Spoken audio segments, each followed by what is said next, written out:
History was made here today in this courthouse behind me when Hunter Biden became the first child of a sitting U.S. president to stand criminal trial.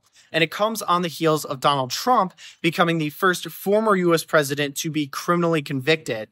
And so this trial is related to Hunter Biden's purchase of a firearm while allegedly addicted to illegal drugs. He has pleaded not guilty to the 3 charges against him, which include allegations that he lied on the paperwork to purchase that weapon, allegations that he lied to the firearms dealer, and lastly, allegations that he possessed this weapon while addicted to illegal drugs.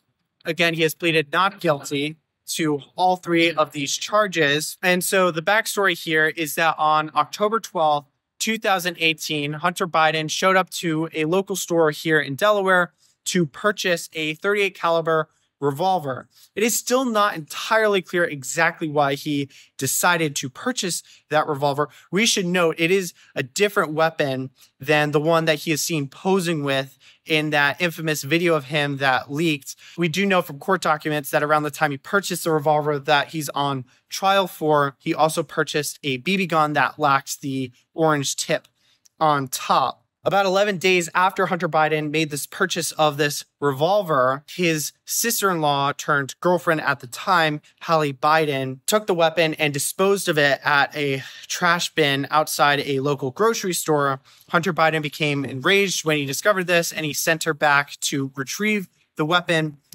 When she did, she discovered that it was no longer there, and then the police got involved. According to police records, Hunter Biden was later questioned about this and claimed he thought Hallie Biden disposed of it because she was afraid he might commit suicide or something, which he assured authorities was not the case. But later, a lot of evidence surfaced that Hunter Biden was in the throes of a cocaine addiction around this time. That evidence comes from his laptop, his memoir, where he basically admitted as much, and other witnesses.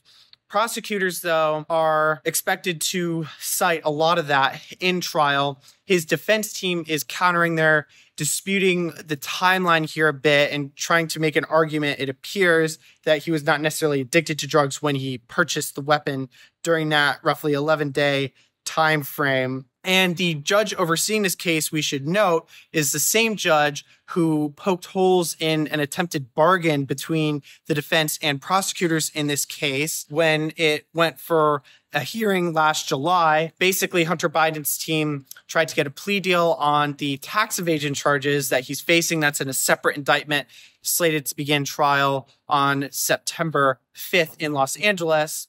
And so it would have been a plea deal on the tax charges coupled with a pretrial diversion agreement for these firearm charges. But the judge basically poked holes in that attempted deal and exposed daylight between prosecution and the defense as to the extent to which Hunter Biden would enjoy immunity from potential future prosecution. This is a very high-profile case. First Lady Jill Biden joined Hunter Biden in court today. This was her birthday during the first day of trial when jury selection was underway. And if convicted, Hunter Biden faces up to 25 years in prison and fines of about $750,000 at the maximum.